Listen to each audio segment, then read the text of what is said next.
Right, so, real talk. Having MCAS sucks. Natasha Coates.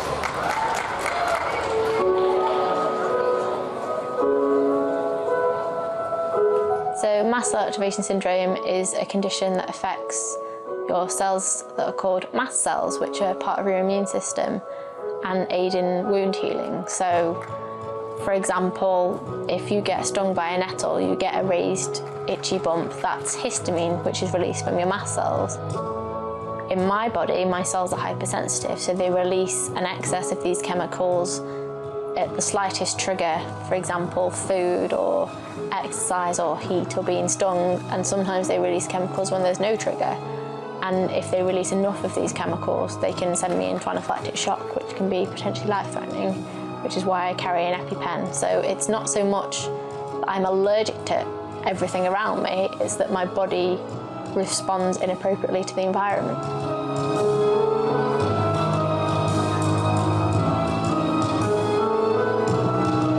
I guess when you think about my condition and how it affects me in my life, you could say that I'm the girl that's allergic to herself, because my body reacts so inappropriately to the world around me that I'm basically just having a big allergic reaction to myself and my own body.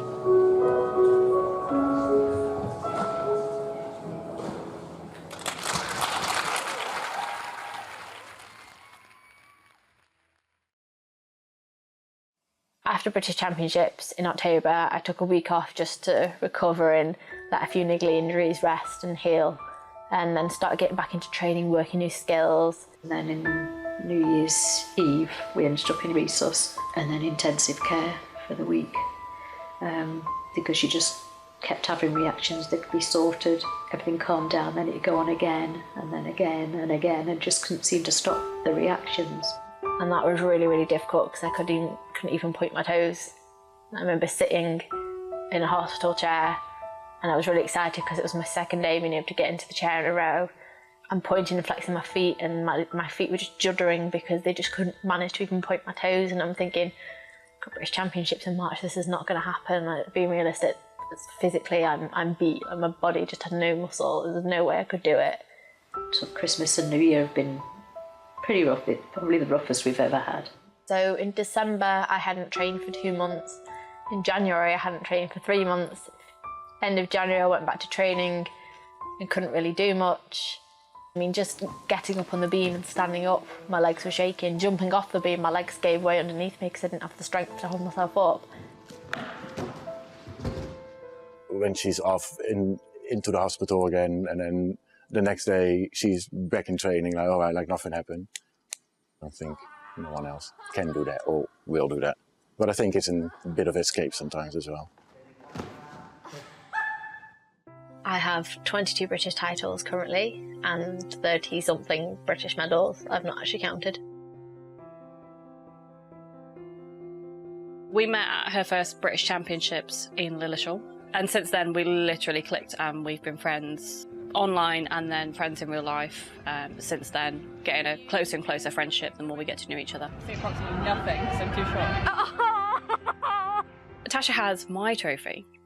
She'll disagree with me on this every single time, but on the silver trophy it's got all of my British Championships titles, so my name's on there 4 times as the British all-around champion, and until recently Tasha's name was only on there 3 times. So technically it was my trophy and she was just babysitting. She's now rounded me up and she's got her name on there 4 times, so there's a bit of a joint custody battle for this trophy. I'm very competitive. We'd get out the car and I'd run to the front door and be like, I won, and Dad's like, what? But I'd say I'm most competitive with myself.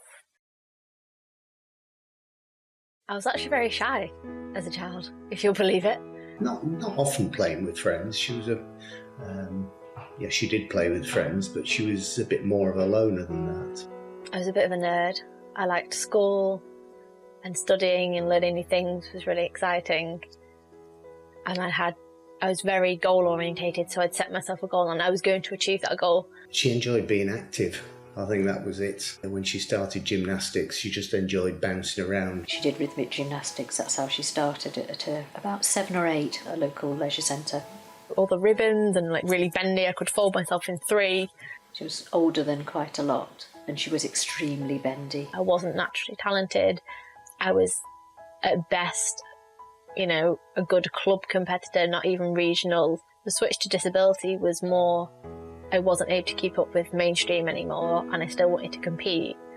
So the fact that I'm sat here now with all the British titles things doesn't quite feel real from this little girl that first walked into the gym just because she'd forgotten her mum had signed her up for it.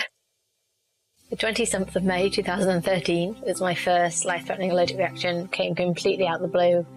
She was in Morrison's with some friends, and you know, she just went, well, we now know she went into anaphylactic shock. Got a police escort via ambulance to hospital. I was really quite unwell. They couldn't explain what it was. They thought it might have been something she'd been near, she'd walked past at the time, something she'd eaten, and they said it may never happen again. And then 2 days later it happened again, and I think in the first 2 weeks it happened 8 separate times. You know, I was cutting out everything, and I was down to broccoli, potato and chicken for 6 months, lost loads of weight, was really unwell, and was still having reactions. That was when I ended up with a diagnosis. I'm actually one of the lucky ones when it comes to rare disease. It took me 2.5 years to get diagnosed, when most people it's 7 years. There are a number of other conditions that are in some ways linked to mast cell, and she's been getting diagnoses from on those as well. The flexibility is down to Ehlers-Danlos syndrome, and that's hyperflexibility in not just joints, but you know, the organs themselves. For a gymnast it's great, but she's over flexible in some cases. Yeah, she's having a reaction in hospital, and she has a seizure, and next thing you know her shoulders popped out, which she then puts back in.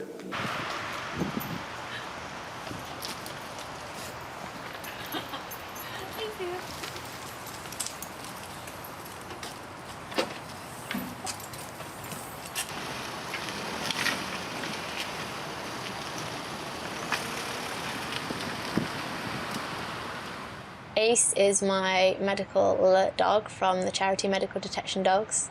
He's a 2.5-year-old yellow Labrador, and he's my hero. He's absolutely brilliant. He goes everywhere with me, and he's scent trained specifically for me to give me 3 to 5 minutes warning of a reaction.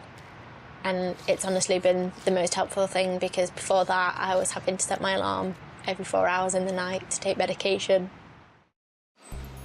I competed at the Disability British Championships in October, where I qualified for 3 pieces in the finals. It's quite a different range, so floor is completely different to doing bars, and beam is very different to every other piece, so it's going to be quite challenging to get all my skills back ready for competition.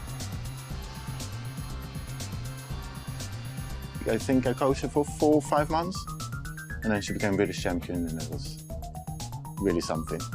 And I think big achievement as well was like when we went to Echo Arena later, that she just finished the whole competition, fainted 2 or 3 times, and then she just lays on the floor, and then it's like, all right, wake up, and then you need to do your routine. Bars I don't get very nervous for, but he's very demanding on the upper body and is really quite hard for me.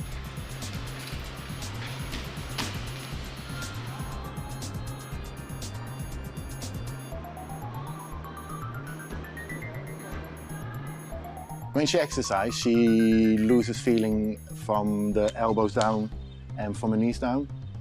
So when I'm catching the high bar, for example, I can't feel if I caught it with my hands, only the drag down through my shoulders if I've caught it. And on beam, like the beam is like 10 centimeters wide. So you need to feel where you put your feet, and it's quite important. And she doesn't feel that. So quite a challenge to find ways to get her to learn new skills and stuff. I find learning new skills a lot harder than everybody else, because I can't feel when I'm in a certain part of a skill. I only kind of know from repetition and kind of learning through mistakes. There's girls on floors that have a full twist at the very end of their routine. For me to have a full twist in my routine would be a miracle, let alone at the end of my floor routine. But if I can go out there and do the routine the best I can, if I can lift into my somersaults, or, you know, not break my leg when landing forward somersaults and things like that, those are things I want to do. I want to go and I want to beat myself.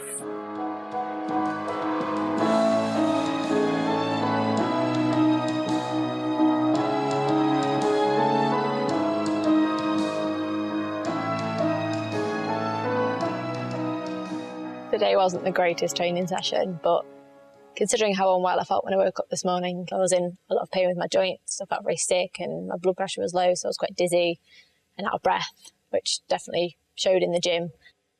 I'll take it. I think I've kind of learned that you've got to make the most of what you can do that day, because I used to like sit and stress that I hadn't done enough or it wasn't good enough, but I've kind of taken into consideration now what my body can and can't do, and trying to just make little steps every day, as long as I'm continually moving forward, because I could have just not shown up today, not done anything. So, you know, mistakes are proof that you're trying, so I must be trying really hard. Now I'm going to go home, take my leotard off and put my pyjamas on and I'm done for the day, because I have nothing left, because if I want to have fun at my party tomorrow, I need to make sure I rest so I can enjoy it. How do I feel about being 24? I think I already feel about 90 in my body, so I don't know, I used to hate getting older, but now I've realised that ageing is a gift that's denied to so many.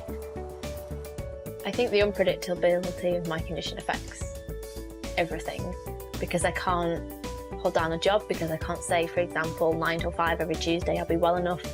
Even volunteering, it's that commitment, and it's not that I'm unreliable, it's that my health's unreliable, and that's really hard for others to understand, and it's frustrating for me too, because there's things I want to go, events on at specific times, and quite often I can't go because I'm not well enough, even if I've been looking forward to it for like a year.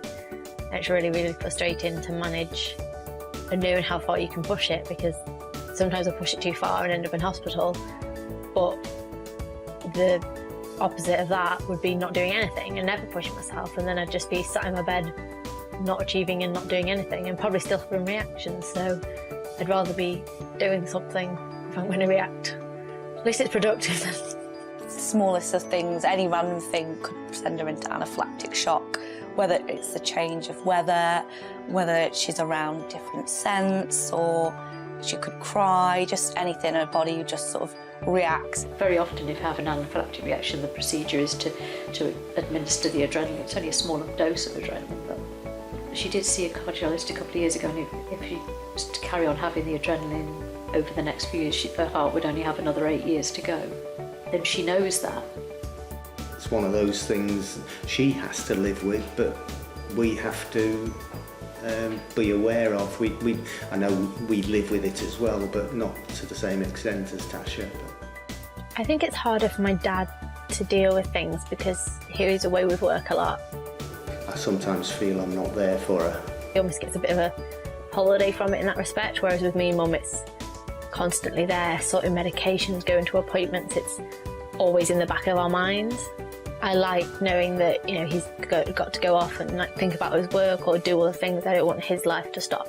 If he does feel guilty, and I'd feel bad because I don't want him to, but I could also understand why. And is there an element of guilt attached to how you feel? Yes, I think there is.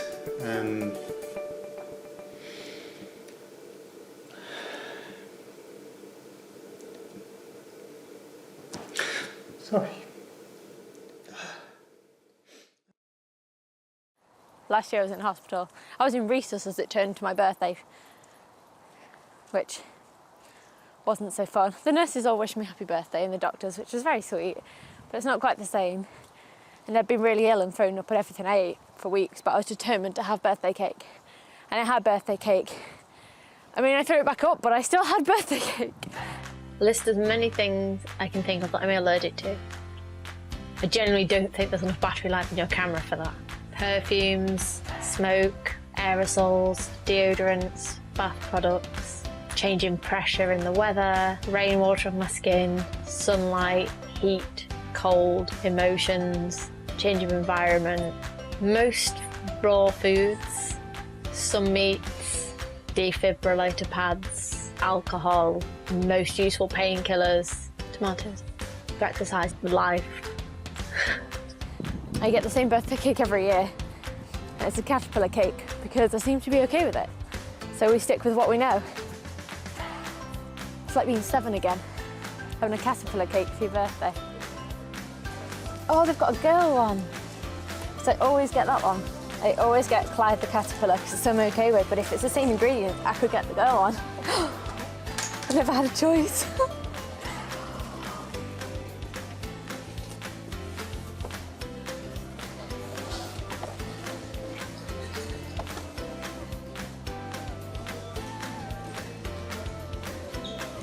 It's okay because it's the same ingredients. And I'm very excited to have a different cake, even though it's the same cake, but it's different. Hey, Sia. Good boy.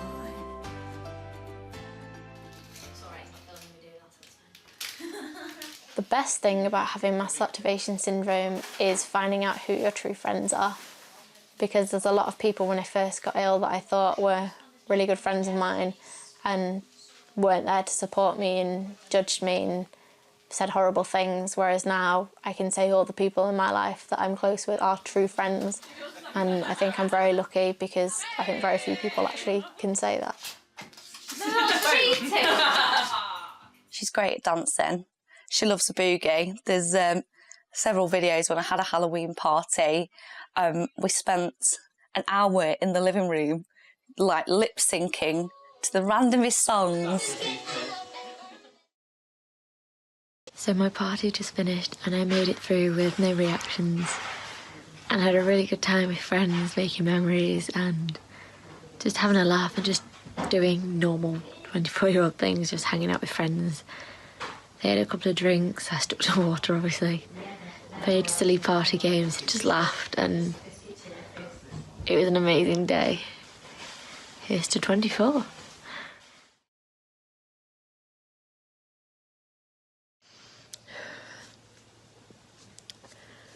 I really don't feel very well.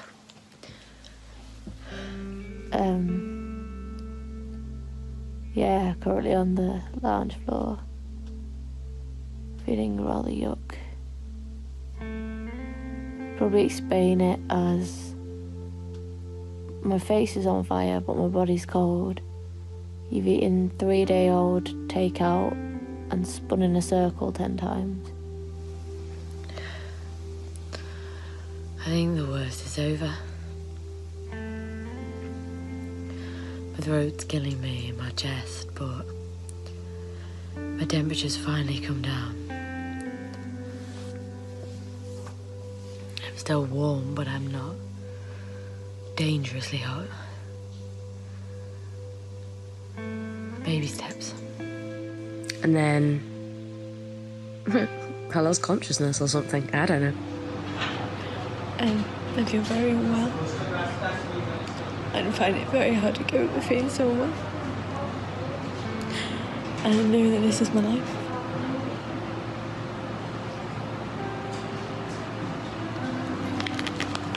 Yeah, that's it really. You know, like people want their children to be successful or super brainy or anything, but really the only important things are your health and happiness, and when you as a parent can't do anything about that, that is tough. Turns out I have a viral infection, which is, you know, rough and miserable for any normal person. But because my mast cells suck, they caused a huge inflammation response, which would mimic the symptoms and markers of sepsis. So, yay for not having sepsis. Boo for catching germs. Feels like everything's trying to set me back and I'm like, come on, I can do this, and my body's like, no. So I just want to get to Liverpool and compete, even if it's just one piece. I just want to compete and say, you know, I picked myself up from absolutely nothing and got myself to Liverpool to compete. That'll be really good. What she can achieve, I hope we get some medals. March is a hard one because it's not only her category, like you have 2 different categories in people with like learning disabilities and that kind of stuff, or like physical disabilities. And in March they put those 2 together, juniors, seniors, everything. So she's competing against like 10, 11-year-olds as well with learning disabilities, and they can do like a little bit more than Tasha can.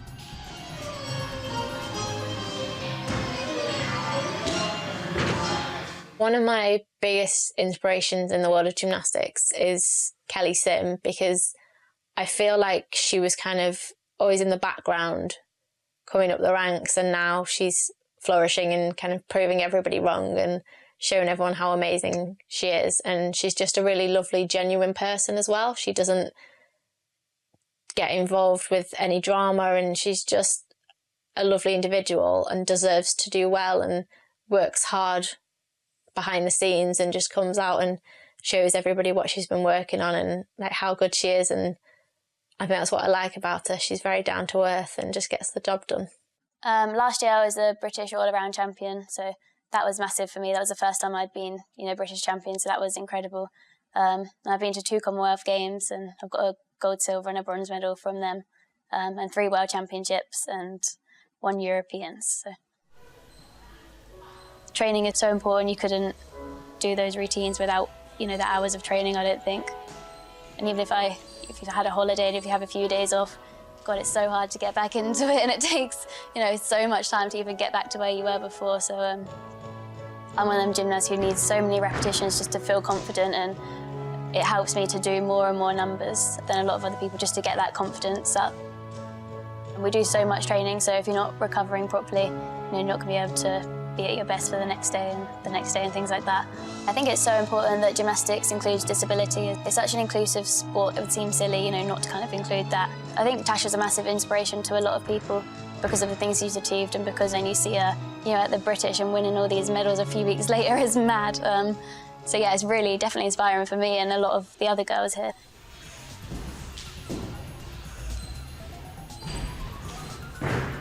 I just want to stay on for a cartwheel on beam. It's not too much to ask from the gym gods.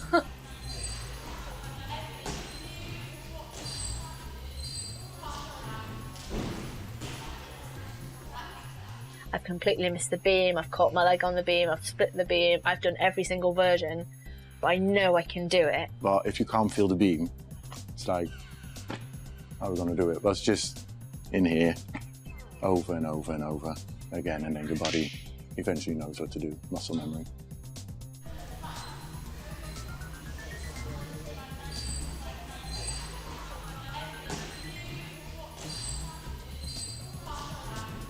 I'm not as prepared as I normally am. Normally, I'm at the stage now I would have liked to have been like a month ago. I first got in touch with Tasha when she was getting ready to start on the disability gymnastics circuit with the competitions. And I think it was Instagram where I noticed her hashtag disability gymnast that I kind of went, who's that?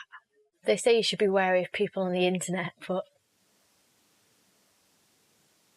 She talked about Taylor. I communicate a lot online, and I came across a girl called Taylor, and she was just like me. She had an amazing personality, really bubbly, really funny, always cracking jokes, and we could literally talk about anything. We had a poo emoji joke for years, and we'd video chat, and I got to know like her friends and her family. I think I lived in her house digitally and she lived in mine. We talked every day and would send each other like care parcels, and she was just like my sister. And there was a group of us that became really good friends, and they were all in America, and then there was me, and we used to mock each other about our accents or the way they pronounce things and the differences. It was really funny. And then Taylor got incredibly unwell from the complications of muscle activation syndrome, and unfortunately passed away. I'm not gonna cry.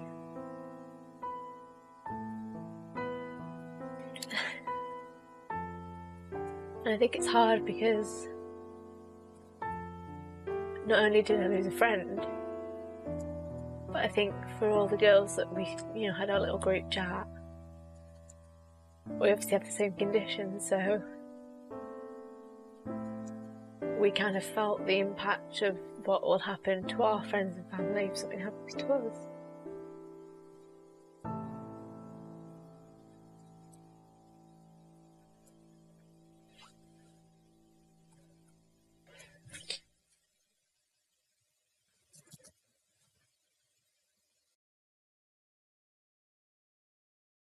If it was consistent, I think it'd be a lot easier to manage and a lot easier to train with, because I could go in and say exactly what day, how much I can do, how much I can manage. Whereas some days I can go in and literally just lie on the floor most of the time, do a bit of stretching and then go home.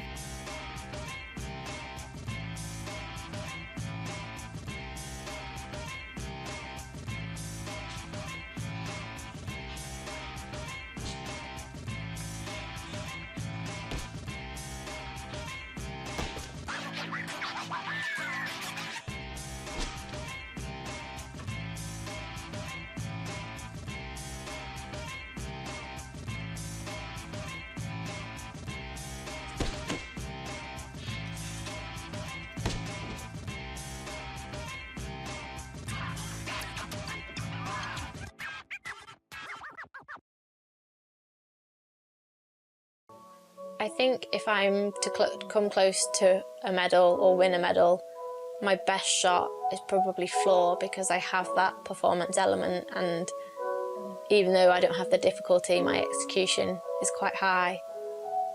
My floor routine for this season is incredibly special to me because it's the background music to a song which is very close to my heart. So 2 years ago nearly, my best friend passed away from the same condition I have, and one of the songs that she listened to as she was in hospital and was sang at her funeral was a song called Thy Will, and I've used that music as my floor music.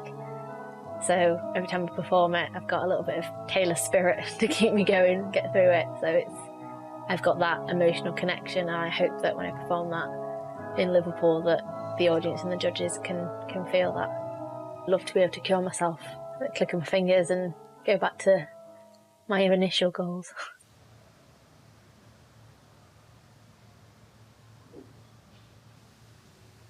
I think I've always grown up wanting to help people. So I initially wanted to be a doctor, then a nurse, and then it ended up being a paramedic, and that sat pretty stale with me. And so I think that's why now I'm so open about speaking about things, because I know it helps others. So if I can't be there to physically hold their hand and help them through it, I'd like to be able to do that through my social media or talking about it. For example, when it was the Pride of Sport Awards in 2015 and I won, I was so prepared that I hadn't won. I had no speech and I had a mouthful of salmon when they announced me, because I was so convinced and I was enjoying eating something that I could have that was safe. The last 10 weeks I've suffered 47 anaphylactic reactions. I stopped breathing twice, and as you probably noticed, I lost all my hair. So winning this award really motivates me. I've already got plans to return to gymnastics, and I'm also planning to compete at apparatus finals in April next year. So if you take anything away from the night, please just be aware of how amazing it is that we're able to physically get up and take part in sport. And I got a standing ovation. It was amazing. I said that, thanked everyone, walked off the stage, and there was a lady that helped you up the stairs, or the ramp in my case, and she said, "Natasha, turn around," and I turned around, and the whole room was on their feet clapping, and it was just, yeah, it's a moment I'll remember forever.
thing I've ever done.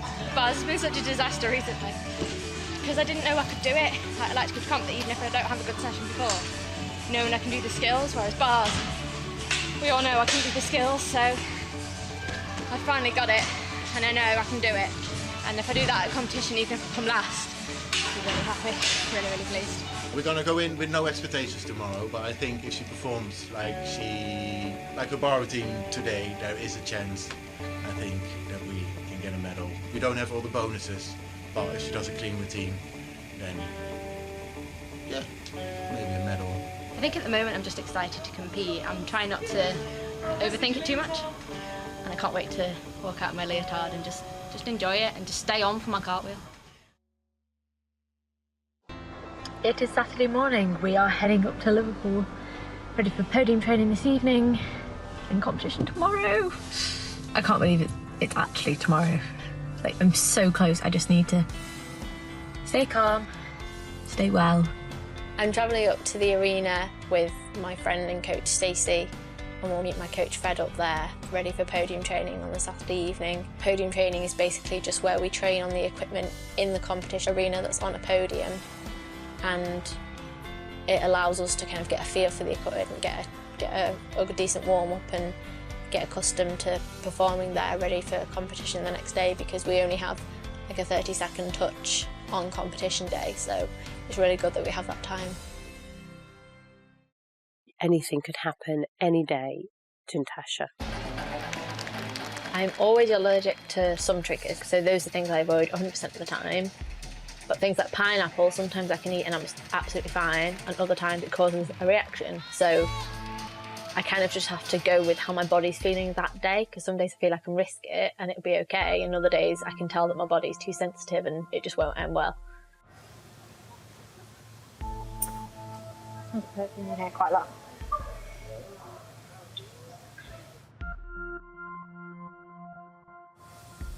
Yeah, just stay relaxed and just keep flickering. Yep.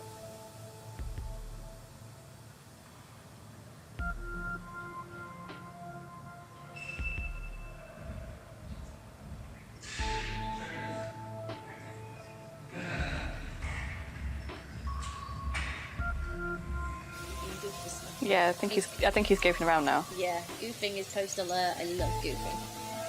Oh. Yeah.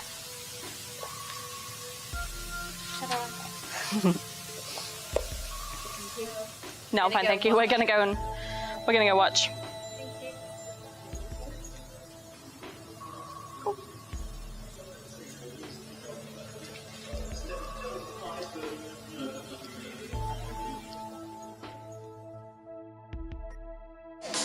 Ace is alerting, so I'm just keeping an eye on Ace and on Tasha at the same time, just to see if the alert's going to progress and whether she can take any more medication or whether she needs to.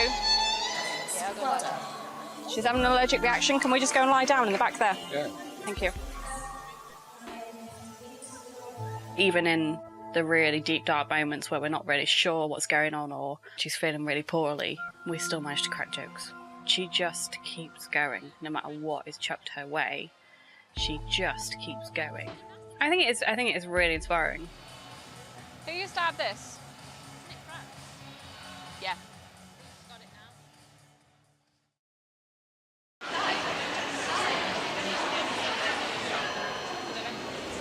For me, I feel that podium training is incredibly beneficial because in the gym, I'm very familiar with the equipment around me and how it works and what the textures are like and what to expect when I put force into the equipment.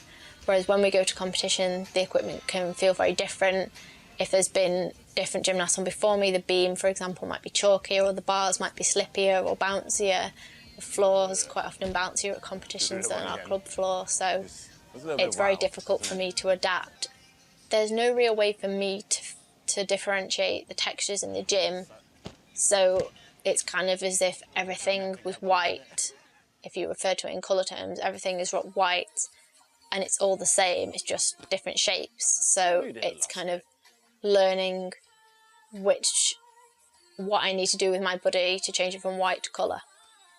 So it's not so much the equipment that I adapt, it's more how I use it.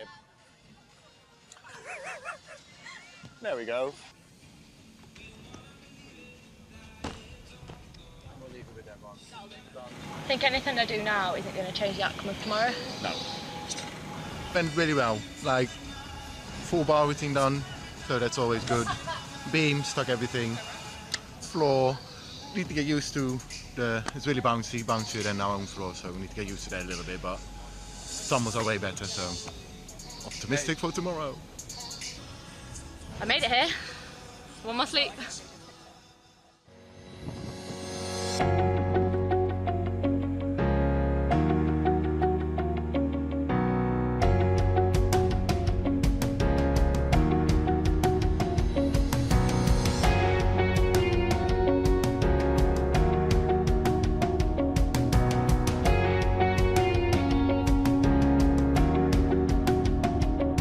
The nerves aren't there yet. Normally I'm even nervous now, so if I stay like this the whole time it'd be great, but I think nerves might kick in a little bit later, especially when I walk out and everybody's watching. But feeling okay. A couple of niggly pains, but hopefully just stretching these out and stay in one piece.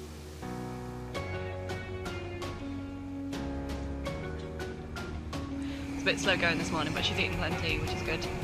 She's quite perky in herself. She seems fairly happy.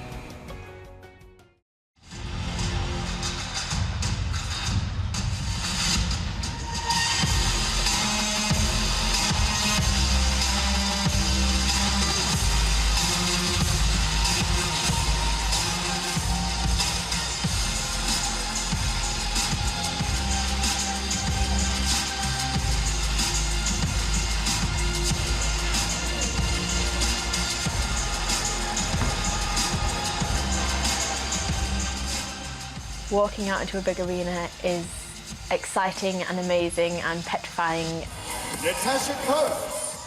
Every moment he's just trying to take in everything to experience it, but also trying to focus because you've got a job to do, and knowing that all your hard work comes down to this one moment. There's a lot of pressure, but then you want to enjoy it, and it's just, there's just so much and it's so overwhelming. And I know I can stick a cartwheel now. I've been falling off for years and it's been so hard to get, and I know I can do it, and I just want to land it. If I fall off on every skill apart from that cartwheel, I don't care. I just want to stay on for that one skill. If I don't, it's not the end of the world. I'll be a bit disappointed.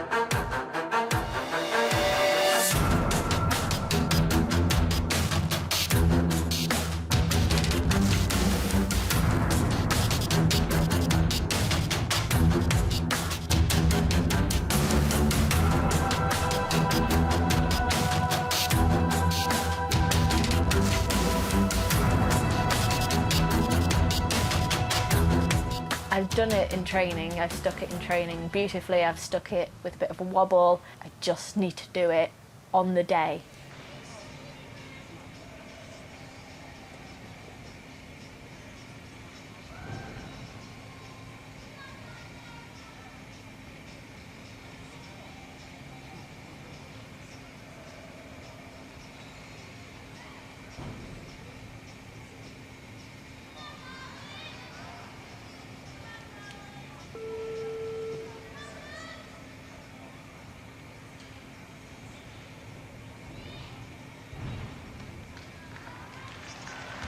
That was Harley's man from Manchester finishing off.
It's stupid car. Stupid car. I know. I think she's probably a little disappointed in the scores, but it's difficult because you can't really dwell on the piece before when you've got to go straight into the next piece. So kind of reassess and then get ready for the next piece.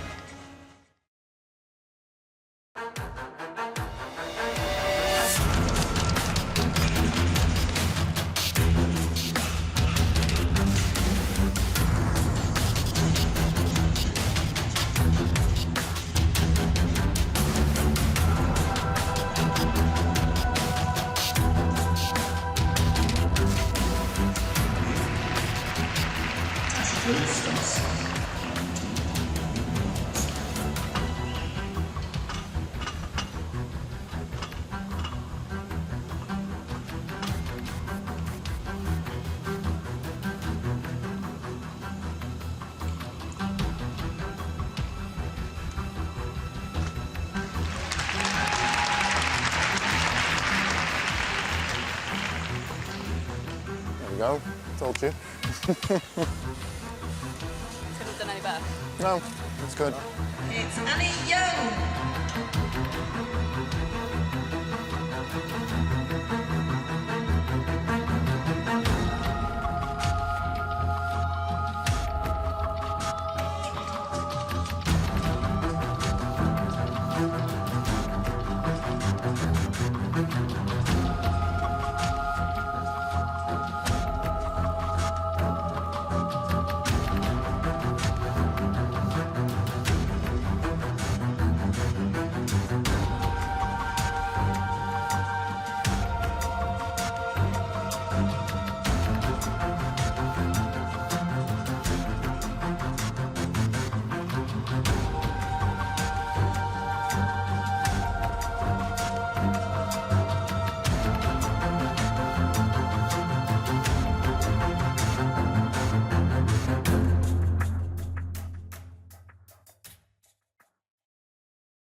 I think if I'm to come close to a medal or win a medal, my best shot is probably floor because I have that performance element.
I've run out of any emojis.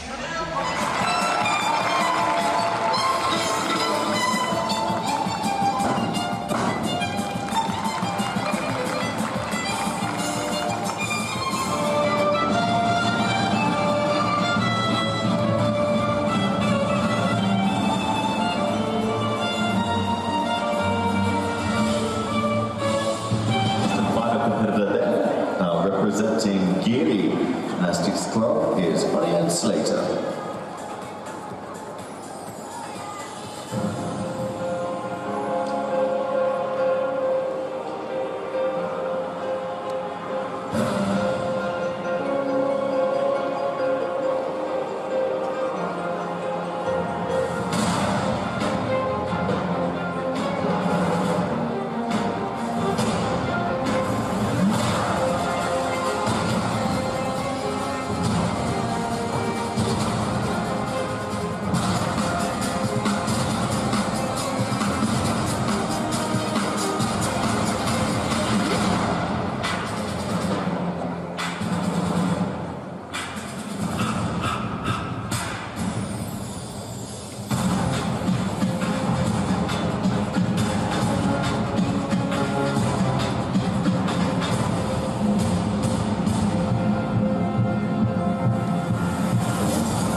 Moving over to the Women's Disability Floor Masters.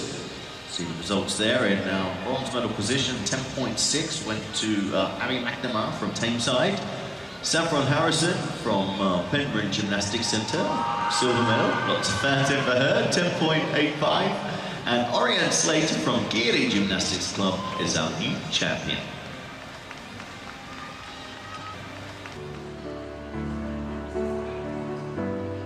So close to getting a medal on the floor, but it just kind of pushes me to work harder and improve things.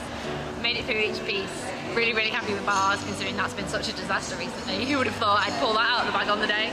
So yeah, no medals, which I kind of expected, but brilliant experience. And I actually made it.